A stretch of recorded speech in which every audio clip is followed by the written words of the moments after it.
Your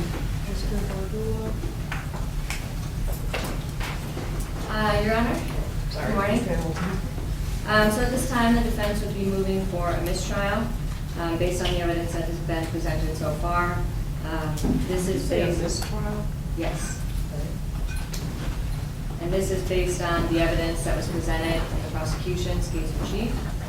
And we believe that the evidence presented will prejudice the defendant to the extent that the fundamental goals of accuracy and fairness are threatened by allowing Mr. Stoughton and Mr. Bloomfield to opine on standards that are not applicable under Michigan law. As they both admitted, they don't know what Michigan law is, and that are not within the knowledge and in the situation of the arresting officer, based on tactical considerations that are not ultimately at issue in this case, including everything that led up to the ultimate issue here, which is whether Officer Schurr had an honest and reasonable belief to be in fear of death or great serious bodily injury at the moment that he made the decision to use deadly force. We also, based on their testimony, it's clear that they have not relied on proper training. They were relying on outdated policies. They were testifying about a taser model, an old taser model. They were not qualified as taser experts, and they gave several opinions about the taser. And at this point, we believe that we're too far along with the jury to simply strike their testimony, because they have heard testimony from two of the people's experts now that do not accurately, and are not nowhere near based on what the law is in Michigan and what should be considered in whether or not Officer Schurr was justified in using deadly force.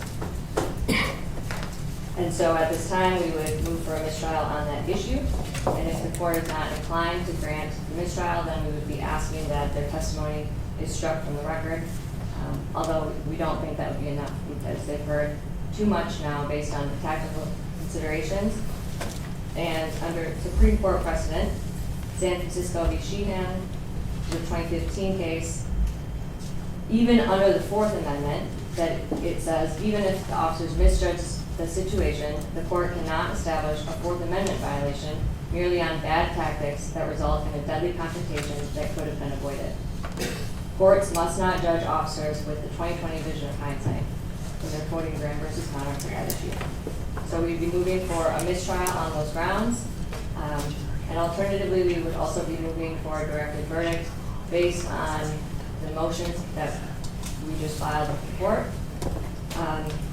Given the complexity of the case, we would ask the court to review the written motion that we filed for making a ruling on that, and before we move forward in our case in chief. Mr. Baker?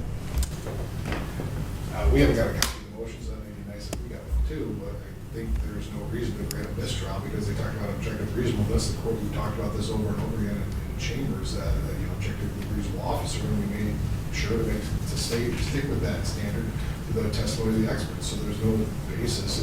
And the experts can't talk about Michigan law. The law's up for the judge to instruct on. So to say they weren't talking about the law, that's not their role to talk about the law, interpret the law. That's the jury's role in terms of determining whether somebody's engaged in self-defense, and that's a question for the jury. So they stay away from that. There's absolutely no grounds for mistrial.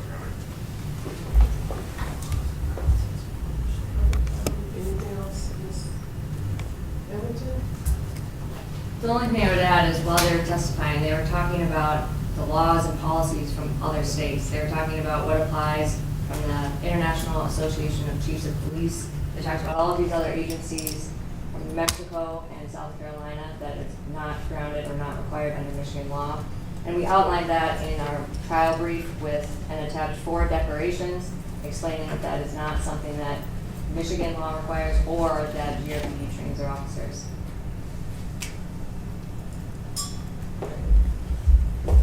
Anything else?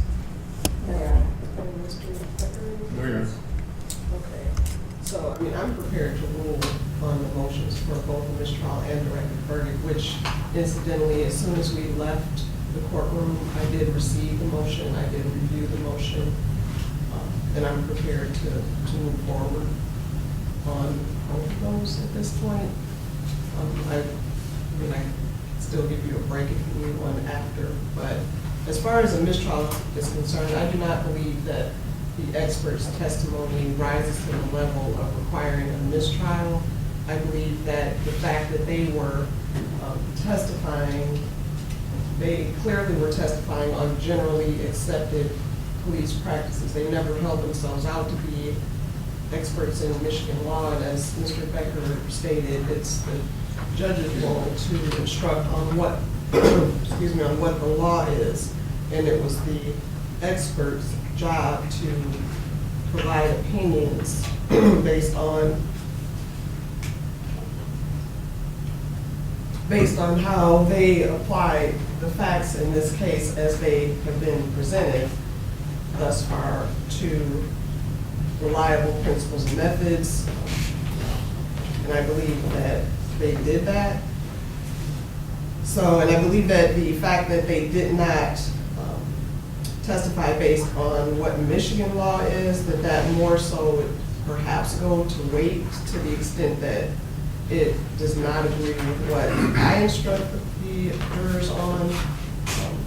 Also, it's ironic that you cited a Supreme Court case because obviously the Supreme Court is the court of the land, and the experts were testifying based on generally accepted police practices nationwide. And so, given that, I don't believe that their opinions or the fact that the juror heard those opinions would rise to the level of prejudicing the defense or the defendant to the extent that a mistrial should be, that I should declare a mistrial in the case. And as far as the directed verdict motion, obviously, as everyone, well, all the attorneys know, that a directed verdict of acquittal is only appropriate if after I consider all of the evidence presented by the prosecution in a light most favorable to the prosecution, I would have to determine that no rational trier of fact could possibly find that the elements of the crime charge were proven beyond a reasonable doubt. In this case, there are essentially three elements. The first is that the defendant caused the death of Mr. Leoya, that Mr. Leoya died as a result of a gunshot wound that was fired from the defendant. I believe that is obviously clear, it's on video. No one is disputing that the defendant caused the death of Mr. Leoya, at least not any of the witnesses that I've heard so far. So it seems clear that that element has been met. Also, that the second element is that the officer had to have one of three states of mind: that he intended to kill, intended to do great bodily harm, or knowingly created a very high risk of death or great bodily harm, knowing that that would be the likely result. As an officer at the time, he was clearly aware that if he put a gun to the back of someone's head and fired a round into their head, that would likely, that at least created a very high risk of death, if not evidences an intent to kill Mr. Leoya. So I believe that element, again, would be difficult to dispute given the background of the defendant as testified to thus far, as well as the video. That brings us to the only element in the court's view that is really in dispute here, and that is whether or not this killing was justified. It's clear that Mr. Leoya appears to have possession of the defendant's taser at the time that this shooting occurs. But it is also clear to the court that a rational trier of fact could find that the alleged victim, in this case Mr. Leoya, was not in a position to use the taser at the time that the shot that killed him was fired. I believe that a rational trier of fact could find that based on the video alone, but if you also incorporate testimony of not just the experts, but also other witnesses, including the witness that talked about the taser, Mr. Childs, I believe a rational trier of fact could find that the killing was not justified. And so, because that is the position of the court, I am denying a directed verdict of acquittal for those reasons, because I do not believe it to be appropriate under the circumstances.